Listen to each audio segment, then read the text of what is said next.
पाप वाला जो जीवन है ये बड़ा डेंजरस है, क्योंकि हो सकता है आज आप गुनाह में हो और आशीषित हो रहे हो। ये संसार की आशीषें ये सबूत नहीं है कि परमेश्वर आपसे खुश है। केवल ये वचन एक स्टैंडर्ड है जो आपको बताता है कि प्रभु आपसे खुश है या नहीं।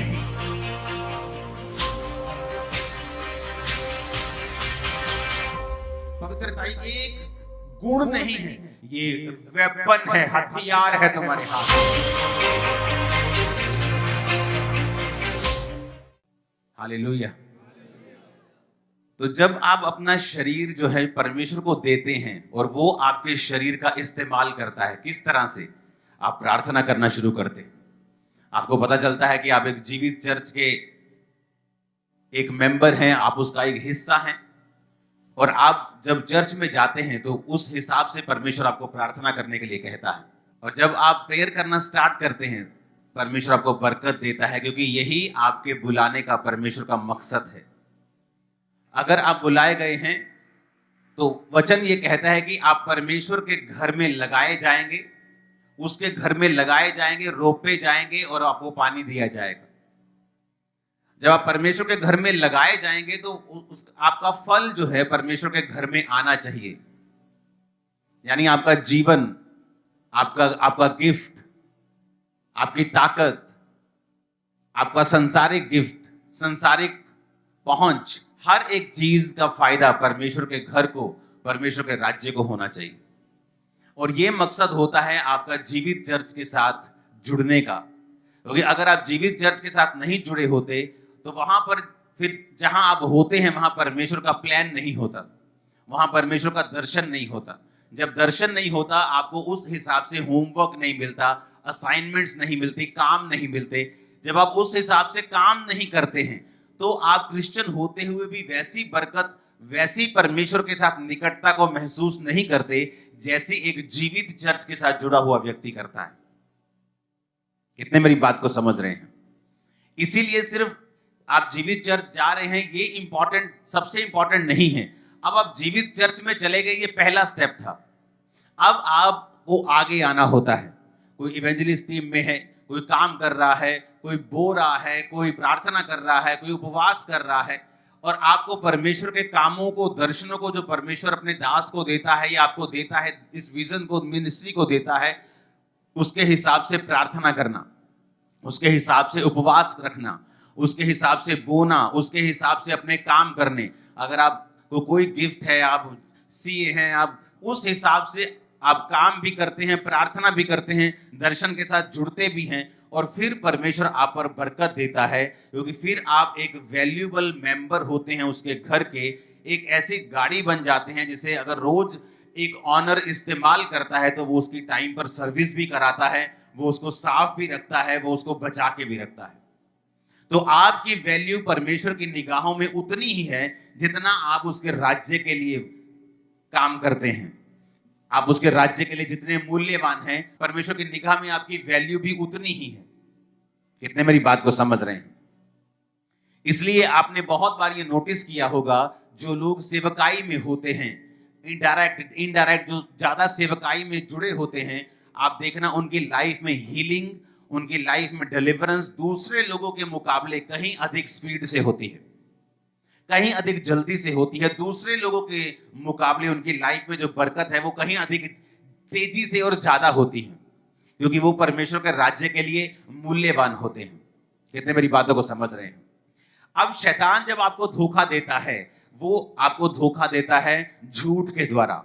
क्योंकि जब उसने हवा को भी भरमाया तो उसने झूठ कहा कि अगर ये फल तू खा लेगी तो ये फल खाने से तेरी आंखें खुल जाएंगी और तू परमेश्वर के तुल्य हो जाएगी। जबकि हवा ये भूल गई कि वो तो पहले से ही परमेश्वर के तुल्य बनाई गई है, तो उसे सिर्फ अच्छा देखना है। वो भी परमेश्वर ने सब कुछ अच्छा बनाया, उसे बुराई क्यों देखनी है?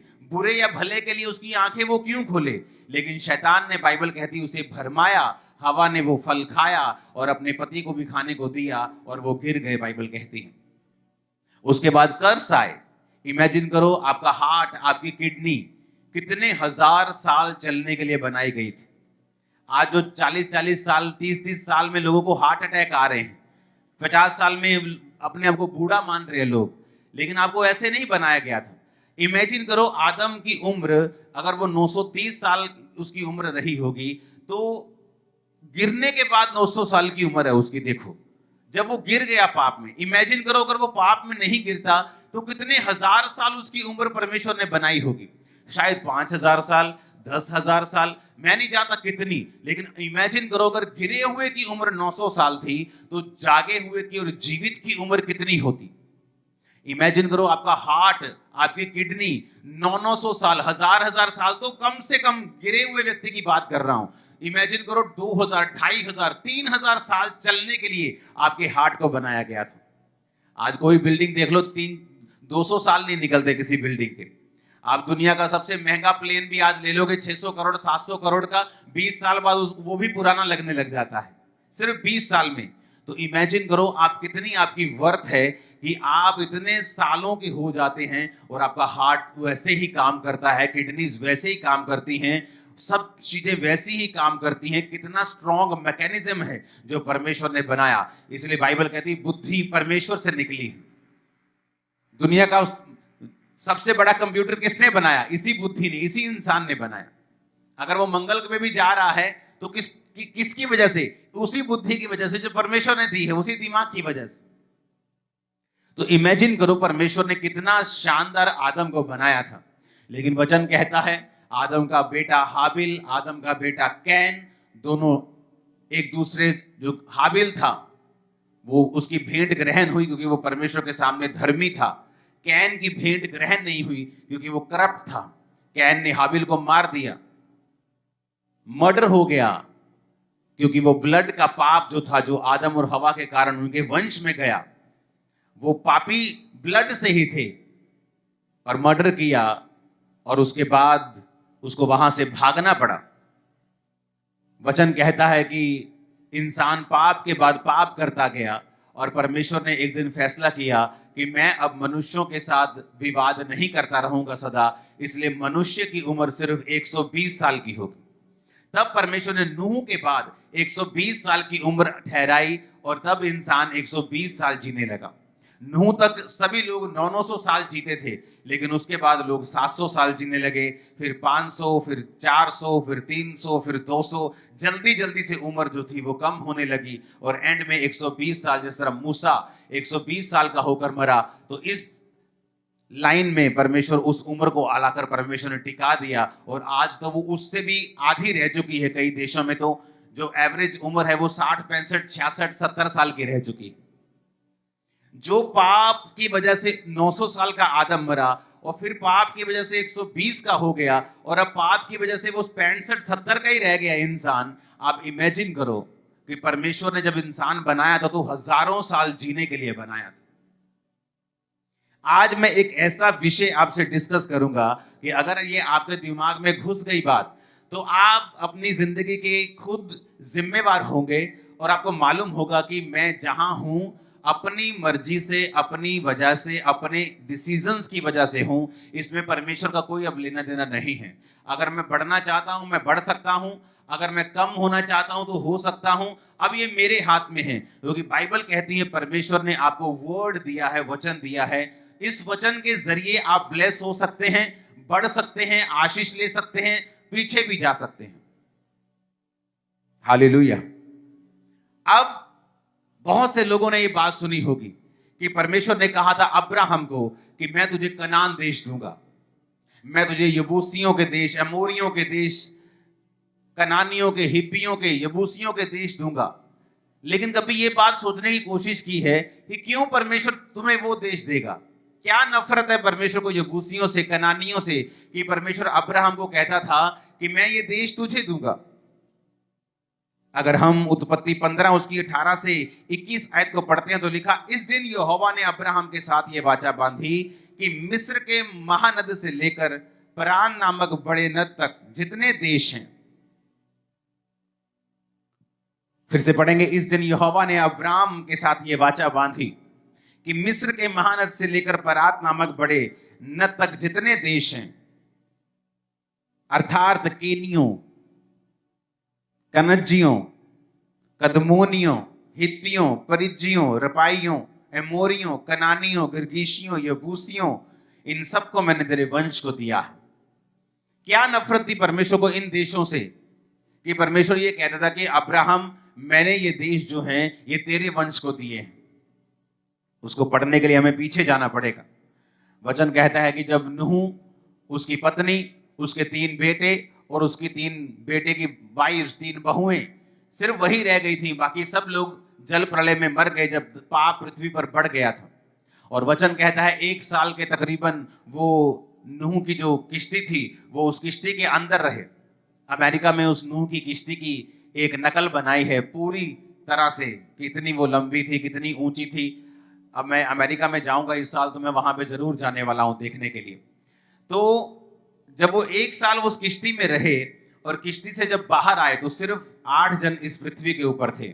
नूह था, उसकी वाइफ थी, 3 बेटे थे और उसकी 3 पत्नियां यानी बहुएं, टोटल 8 जन थे। और वचन कहता है कि नूह के एक बेटे ने नूह को नंगा देखा, क्योंकि नूह शराब पी के जब मदहोश हुआ तो उसको नंगा देखा। और जब 2 बाकी बेटों को उसने बताया कि पिता अंदर नंगा लेटा है, तो बाकी 2 जन अपनी पीठ फेर कर गए और नूह के नंगेपन को ना देखकर उसे लपेट दिया और नूह को ढक दिया। ये स्टोरी आपको मालूम है।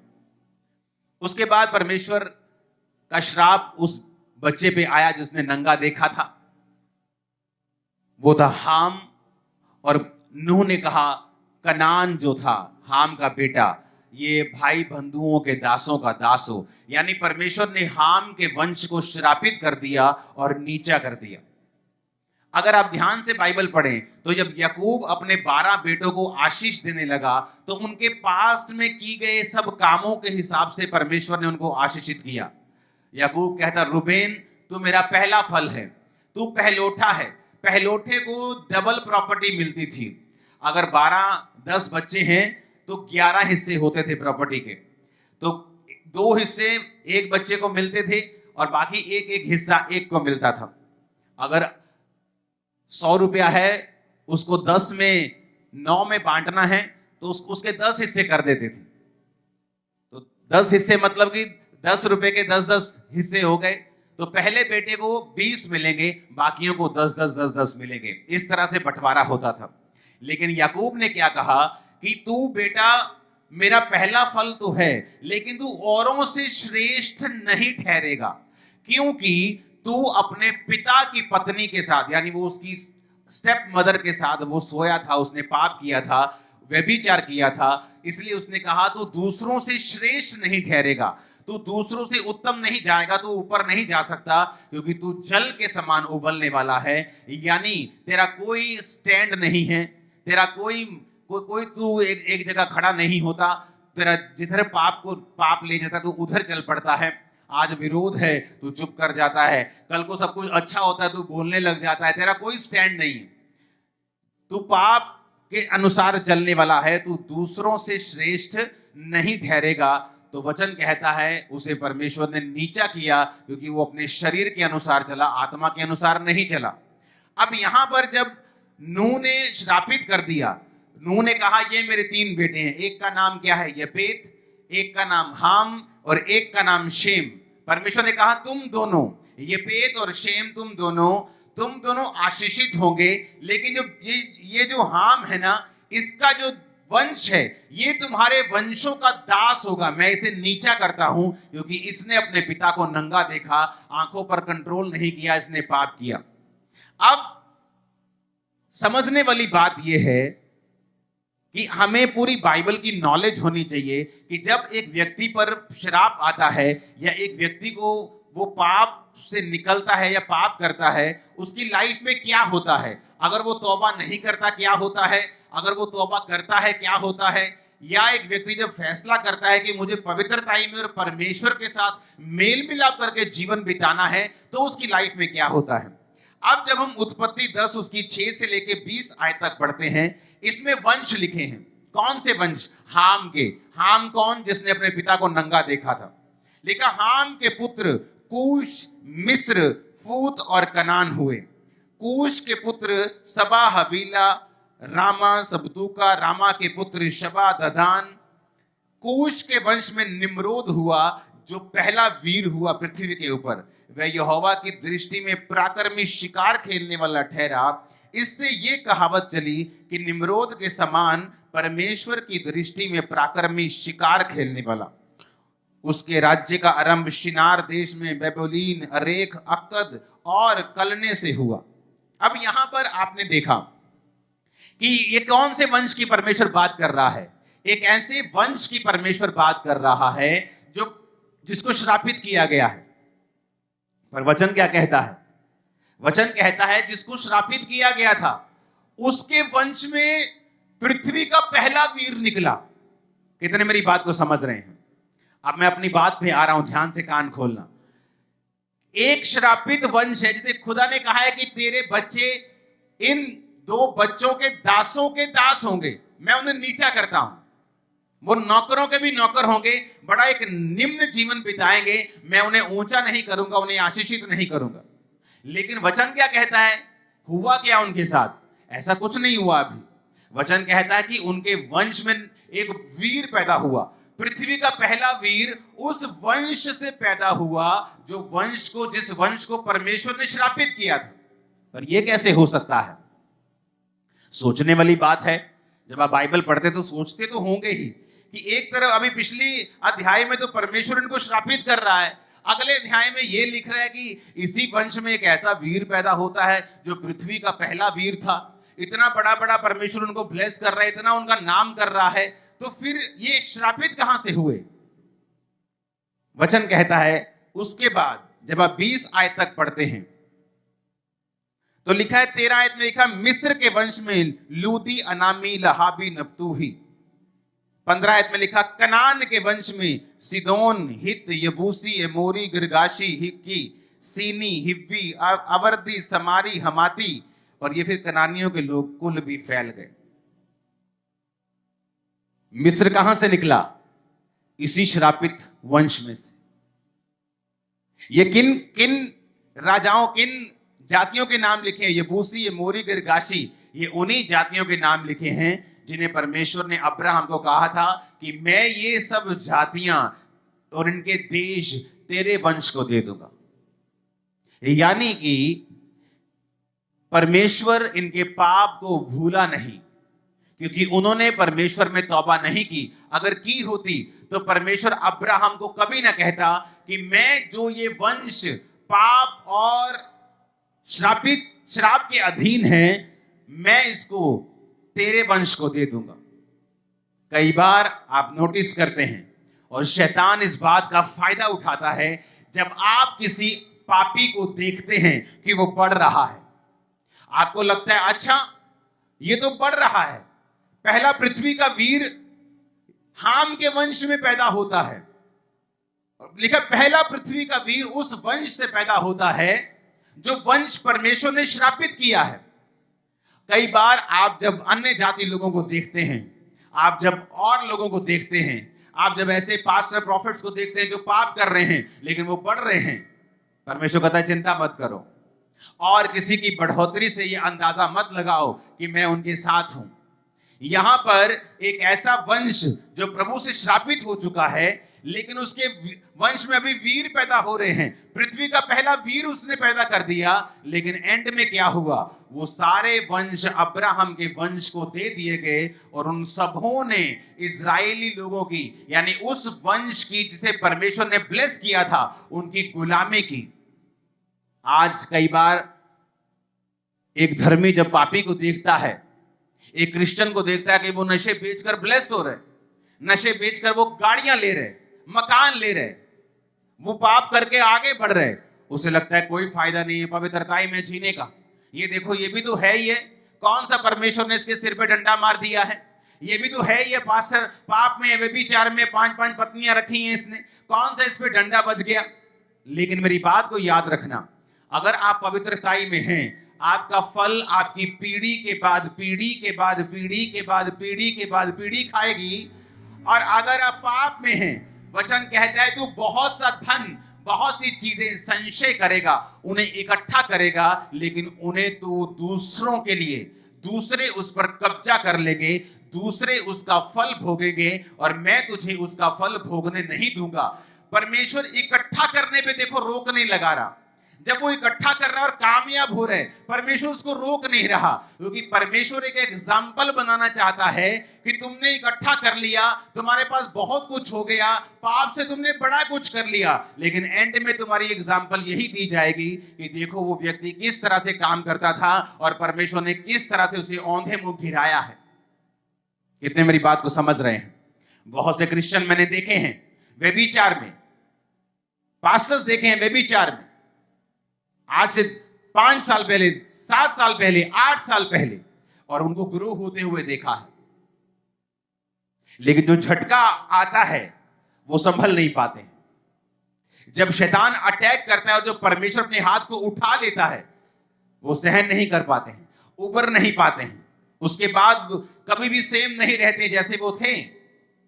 पाप वाला जो जीवन है ये बड़ा डेंजरस है, क्योंकि हो सकता है आज आप गुनाह में हो और आशीषित हो रहे हो, फिर आप जब कंपेयर करेंगे कि मैं तो पाप में हूं लेकिन मुझे तो आशीष मिल रही है, देखो मेरे बॉस ने मेरी तनख्वाह बढ़ा दी, मेरे बॉस ने मुझे गाड़ी लेके दी है, देखो परमेश्वर मुझे ब्लेस कर रहा है, मेरी शादी हो गई है। लेकिन वो अप्रूव नहीं होता है कि परमेश्वर आपसे प्रसन्न है।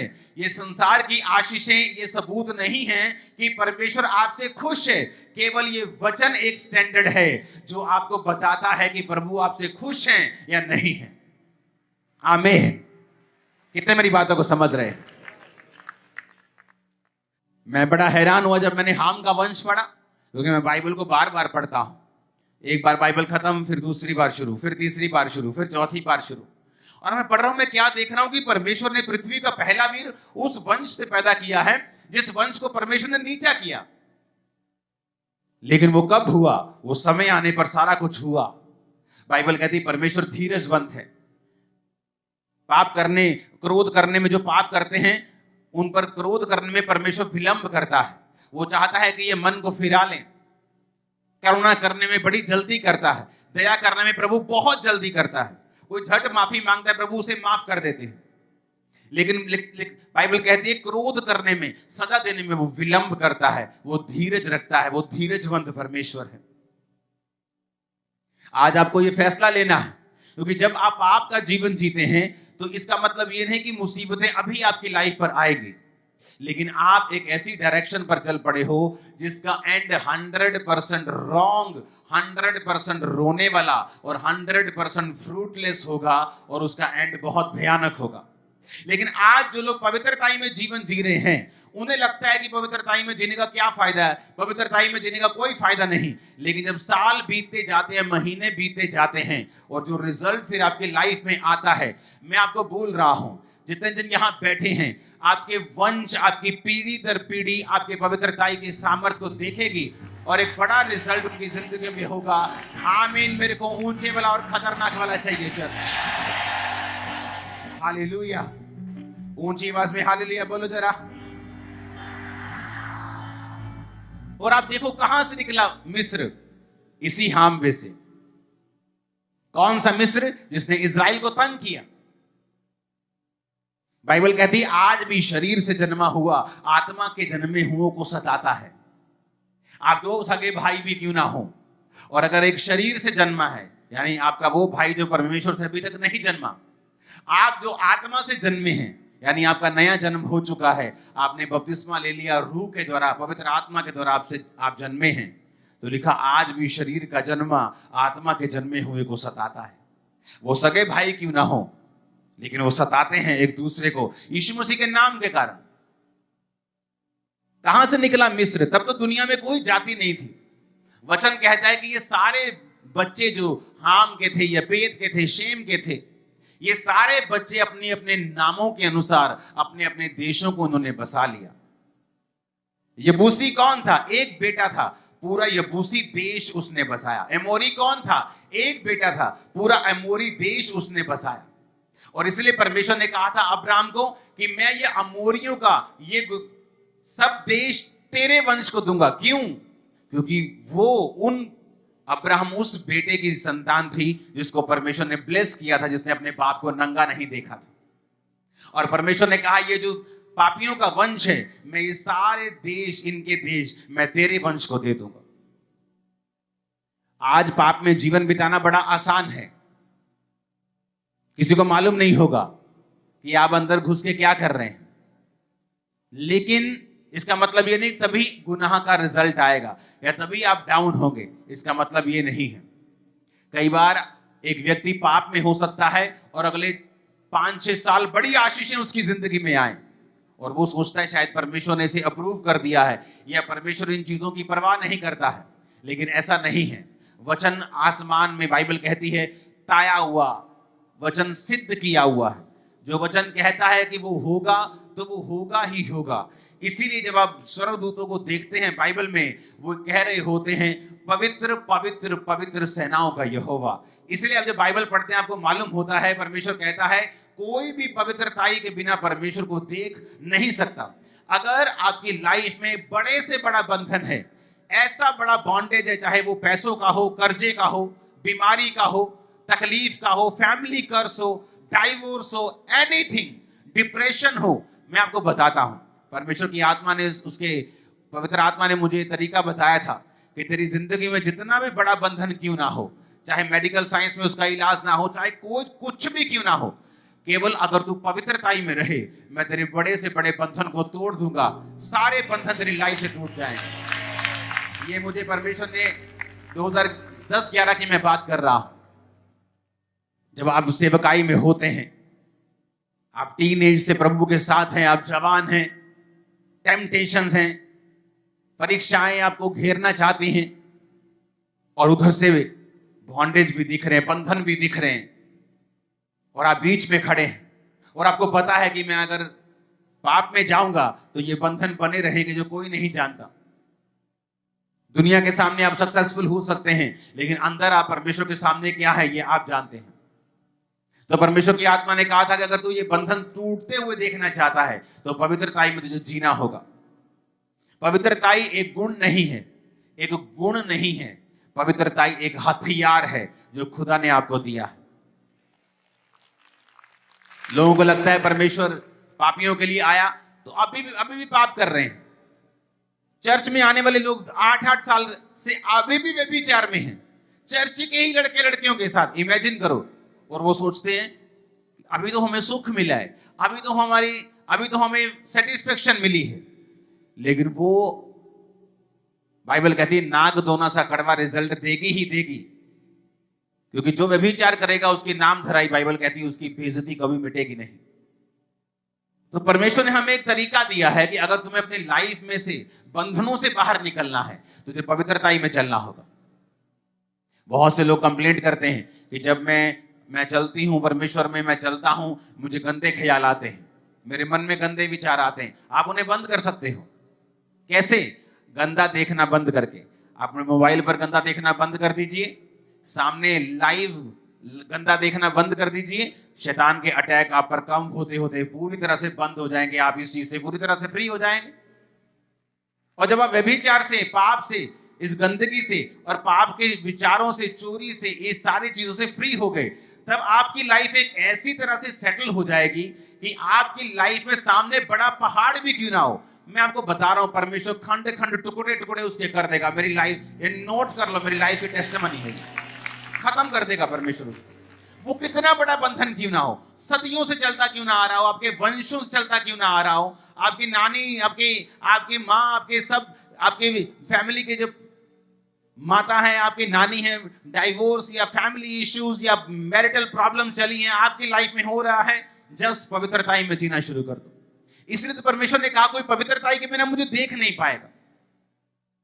इसलिए दूत कहते हैं पवित्र पवित्र पवित्र, क्योंकि पवित्रताई एक हथियार है, एक वेपन है आपके पास। आप इस वेपन को यूज कर सकते हो शैतान के खिलाफ, उसके किंगडम के खिलाफ। आप देखोगे पवित्रताई में जीने वाले लोग, परमेश्वर ने कहा मैं दुश्मनों के गढ़ में तुझे बढ़ाऊंगा और कोई तुझे टच नहीं कर पाएगा, कोई तुझे छू नहीं पाएगा। मैं उनके मत्थे में, भाइयों के मत्थे में तेरा अभिषेक करूंगा और दुश्मनों के सामने, तेरे सामने मेज बिछाऊंगा, उस मेज पर दुनिया की हर एक अच्छी वस्तु तेरे मेज के सामने होगी। आमीन। ऊंचे वाला चाहिए चर्च। हालेलुया। ऊंची आवाज में हालेलुया बोलो जरा। तो ये बात तो जज करना बिल्कुल छोड़ ही दो कि मैं व्यभिचार में था तो मुझे आशीष मिली है, ये तो छोड़ दो। अपनी लाइफ में क्या हो रहा है पाप करने के बाद उससे जज करना छोड़ दो, क्योंकि यहां देखो जिसको श्रापित किया उसके वंश में पृथ्वी का पहला वीर पैदा होता है। इसका मतलब यह नहीं है कि परमेश्वर उनके संग है। आपकी दुनियावी आशीषें ये साबित नहीं करती हैं कि परमेश्वर आपके संग है। हमें वचन साबित करता है, अगर वचन में हम सही हैं, कि प्रभु हमारे संग है या नहीं है। हालेलुया।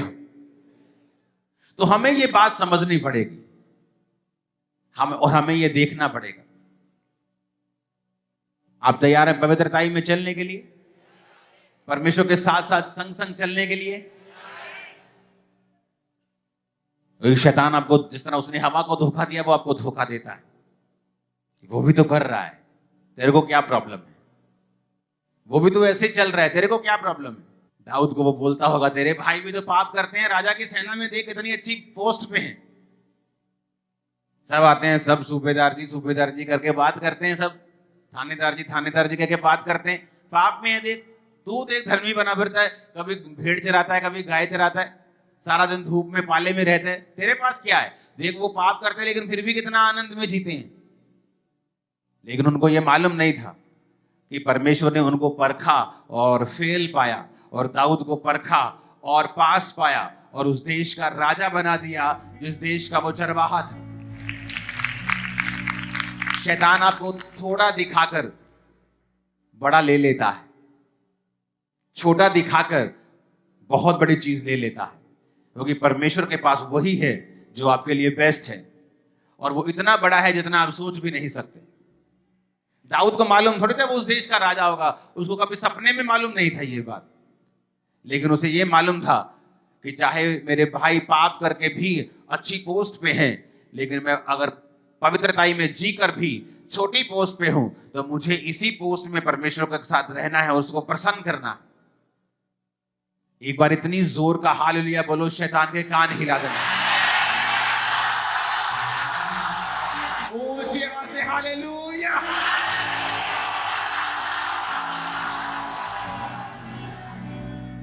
आज खुदावंद ऐसी आर्मी को ढूंढता है जो पवित्रताई में चल सके, और फिर आप इस्तेमाल होंगे जबरदस्त रीति के साथ। आपकी प्रेयर सुनी जाएगी जबरदस्त रीति के साथ। आप सफल होंगे, मैंने कहा आप सफल होंगे इन जीसस नेम। परमेश्वर ने क्या कहा मालूम? उसे कहा तो अपने माथे की पसीने की रोटी खाया करेगा, तो अपने माथे की पसीने की रोटी खाया करेगा। औरत को कहा मैं तेरे गर्भवती होने के दुख को बहुत बढ़ाऊंगा, तो बहुत पीड़ित होकर बालक उत्पन्न किया करेगी। और आदमी को कहा तू पसीने, माथे पसीने की तू एफर्ट करेगा, तू जितना बोएगा उतना फल नहीं आएगा। आज हर घर की कहानी है, जाके देख लो। बहुत काम करते हैं, फल नहीं आता, काम बहुत करते हैं, रिजल्ट नहीं आता, कर्जे में है। और जिस दिन आप पवित्रताई में जीना शुरू कर देते हैं, आप मेहनत करते हैं, फल 100 गुना आता है। एक एक कर्ज परमेश्वर ने हमारी लाइफ से दूर किया है। 2015 में जब मेरी बेटी का जन्म होना था, तो डिलीवरी डेट आ चुकी थी, लेकिन हम चर्च में मीटिंग कर रहे थे, संडे का दिन था, तो संडे में मीटिंग कर रहे थे। तो संडे जब घर गए तो हल्की सी पेन स्टार्ट हुई, तो हमने कहा वेट करते हैं। सुबह तड़के डॉक्टर के पास चले गए डिलीवरी के लिए, तो डॉक्टर का घर ऊपर ही था हॉस्पिटल के। उसने कहा कोई बात नहीं, अभी पेन्स होंगी, अभी ये होगा वो होगा, थोड़ा देखते हैं, उसके बाद फिर बेबी डिलीवर करेंगे। वो भी ऊपर बेचारी तड़का लगाने जा रही थी अपनी सब्जी को, और नीचे बेबी हो गया था विदाउट पेन इंजेक्शन के, विदाउट पेन किलर इंजेक्शन के, तब भी पेन नहीं हुआ।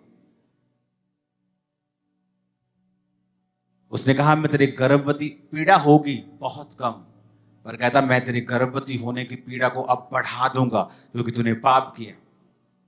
जिस दिन आपको पवित्रता में जीने के फायदे समझ आ जाएंगे, मैं आपको बता रहा हूं, आप शैतान के रोज 100 जूतियां मारा करोगे।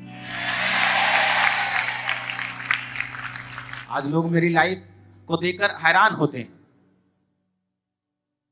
मुझे कोई काम अपना करना होता है पर्सनल, मैं बड़े बड़े काम कर लेता हूं बिना टाइम वेस्ट, बिना मेहनत किए। सारा दिन सेवकाई करता हूं मैं। अगर मुझे पर्सनल कमाना हो तो मैं बिलियनर्स की लिस्ट में आ जाऊंगा कुछ सालों में, लेकिन मैं इतना कमाता हूं अपनी साइड पे कि मुझे चर्च पर निर्भर ना होना पड़े। और लोग हैरान होते हैं मेरी लाइफ की देखे कि आप इतना बड़ा काम साइड पर ही एक नंबर में सब कुछ सही बिना एफर्ट के कर लेते हो। परमेश्वर ने कहा जब तू मेरे साथ मेल मिलाप कर लेगा फिर तू दुख की रोटी नहीं खाएगा, सुख की खाएगा। जिस दिन आपको फायदे नजर आने शुरू हो जाएंगे और आपकी आईज ओपन हो जाएंगी कि पवित्रताई में जीने के फायदे क्या हैं। आप एक बहन है, पवित्रताई में चल रहे हैं, वही हस्बैंड आपके सामने आएगा जो परमेश्वर की ओर से होगा। आप कैरेक्टर में रॉन्ग हैं, आप 36 रॉन्ग के साथ मिलेंगे। जिस दिन आपको पवित्रताई के फायदे और प्रभु के साथ चलने के फायदे समझ आ गए कि परमेश्वर ने आपके लिए क्या रखा हुआ है, आप वही बिजनेस करेंगे, आपकी बुद्धि ओपन होगी, रिजल्ट आएगा, रास्ते साफ होंगे, एफर्टलेस आपकी लाइफ चलेगी। मैं आपको बता रहा हूं, लोगों को लगता है इतनी बड़ी सेवकाई, 200 चर्चेस चलाना, इतना काम, बहुत सिरदर्द होता होगा। जब 1500 लोग थे उससे कम सिरदर्द, कम से भी कम जीरो लेवल का सिरदर्द आज है जब 4 लाख लोग हैं। मैं सच कह रहा हूं। क्या हम काम नहीं करते? करते हैं। उससे काम तो उससे ज्यादा है, कोई शक नहीं, मेहनत उससे ज्यादा है, लेकिन वो वाली मेहनत नहीं, स्ट्रेस वाली मेहनत नहीं। आप काम करें, काम करने को इंसान बना है, आप बिजी रहते हैं, अच्छे रहते हैं, लेकिन कितने मेरी बात को समझ रहे हैं? तो जब आपको यह समझ आना शुरू होता है कि परमेश्वर ने आपके लिए जीने का एक तरीका ठहराया है और उस तरीके के अनुसार जब आप चलते हैं, आप अपनी लाइफ के चारों तरफ से ब्लेस होते हैं। आपके बच्चे, आपकी लाइफ, वाइफ, हस्बैंड, आपका बिजनेस, फाइनेंस, सेवकाई, जो कुछ भी है वो परमेश्वर के कंट्रोल में, हद में रहती है और वो आपको सुख देती है। बहुत से लोग हैं जो बड़ी सेवकाइयां करते हैं, लेकिन उनकी पर्सनल लाइफ जाके देखो, उनका घर कचरा हो चुका है। 10 बार वाइफ से रोज लड़ाई होती होगी। उस सेवकाई को मेंटेन करने के लिए 10 जगह चक्कर लगाने पड़ते हैं, क्योंकि पवित्रताई में जब जीवन नहीं है तब आप अपने एफर्ट से, अपनी ताकत से आपको चलाना पड़ता है। लेकिन कब तक चलाएंगे अपनी एफर्ट से? बाइबल कहती न बल से, न शक्ति से, बल्कि उसकी आत्मा के द्वारा। बहुत से लोगों ने ये टेस्टिमनी सेम दी है। ऐसे देशों में जो गरीब देश हैं, एक पास्टर ने फैसला किया पवित्रताई में चलूंगा, प्रार्थना नहीं छोड़ूंगा और टाइथ नहीं छोड़ूंगा, और उस देश के सबसे बड़े बड़े पेंटिकोस्टल स्ट्रक्चर बनाए, दुनिया का सबसे बड़ा स्टेडियम बना रहा है। रीजन पवित्रताई में चलना। जब समझ आ जाती है कि पावर ऑफ होलीनेस क्या है, पवित्रताई की सामर्थ्य क्या है, क्योंकि ये एक गुण नहीं है कि सिर्फ हम पवित्रताई में चलते हैं, हाँ हम अच्छे हैं। नहीं भाई साहब, मेरी बहनों, ये वेपन है, हथियार है तुम्हारे हाथ में। तुम शैतान को काट दोगी, सारे बंधन तोड़ दोगी यीशु मसीह के नाम में। और इसलिए तो शैतान हैप्पी रहता है जब एक व्यक्ति पाप में होता है, चाहे वो सेवा करता रहे, गाता रहे, कैमरा पकड़ के खड़ा रहे, माइक पकड़ के खड़ा रहे, कुछ भी करता रहे। शैतान को पता है कि मैंने इसे बांधा हुआ है, ये आगे नहीं बढ़ पाएगा। और जब वो व्यक्ति बंधा हुआ होता है, फिर वो देखता है रिजल्ट नहीं आ रहा सेवा करने के बाद भी। अरे पवित्रताई में सेवा करनी है, क्योंकि अगर कोई पवित्रताई में नहीं है तो आप जानते हैं कि ये गा रहा है, ये माइक पकड़ के खड़ा है, ये माइक प्रीच कर रहा है, ये कैमरा पकड़ के खड़ा है, लेकिन प्रभु को नहीं पता ये खड़े हैं, उसको नहीं मालूम। वो तो कहता है, अंत में कहता है, हे कुकर्म करने वालों मुझसे दूर हो जाओ। बोलते प्रभु तेरे नाम में बड़े बड़े काम किए। प्रभु कहता मैं नहीं जानता भाई, तुमको कौन हो तुम? क्या वो झूठ बोल रहे थे? प्रभु तेरे हमने तेरे नाम में बड़े काम के, झूठ थोड़ी बोल रहे थे वो। अगर झूठ बोलते तो प्रभु कहता चल झूठे भाग जा। वो सच कह रहे थे वो, लेकिन पवित्रताई में जीवन नहीं बिताया। कितने मेरी बात को समझ रहे हैं? पवित्रताई एक वेपन है, एक हथियार है। बोलो अपने पड़ोसी को, पवित्रताई एक हथियार है। शैतान ये चाहता है तेरा हथियार थोथा हो जाए, किसी काम का ना रहे, लेकिन प्रभु ये चाहता है तेरा ये हथियार चमकता रहे, क्योंकि इसके जरिए तू सारे बंधनों को तोड़ डालेगा, तू आगे बढ़ेगा, ऊंचाई पे जाएगा, तेरा प्रकाश फिर बना रहेगा, पीढ़ी दर पीढ़ी तू आशीषित होता रहेगा और होती रहेगी। आमीन। मेरे को खींचने वाला चाहिए था। हालेलुया, ऊंची आवाज में हालेलुया।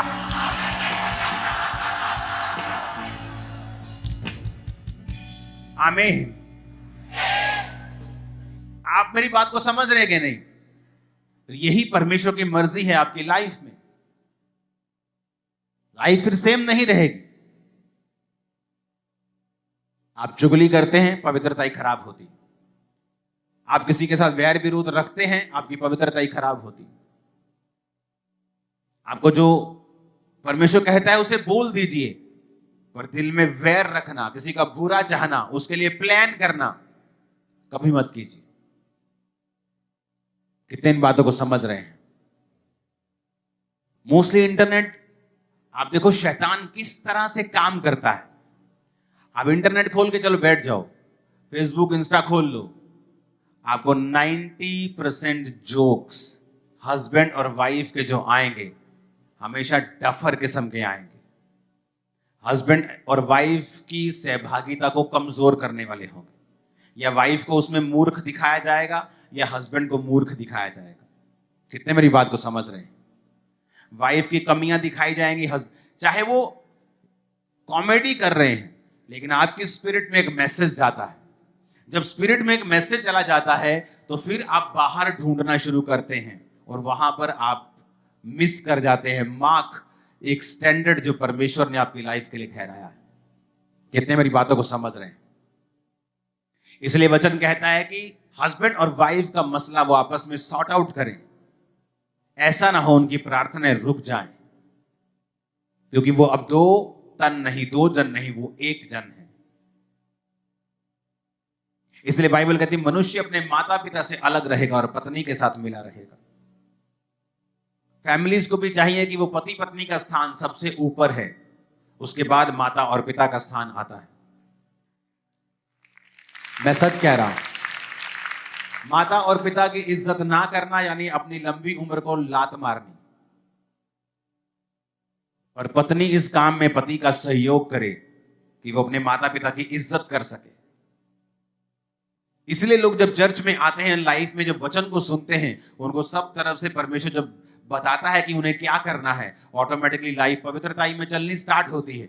और जब हथियार आपके पास आ जाता है, बंधन सारे टूट जाते हैं। और ऐसा ही होगा। आमीन। ऊंचा चाहिए चर्च।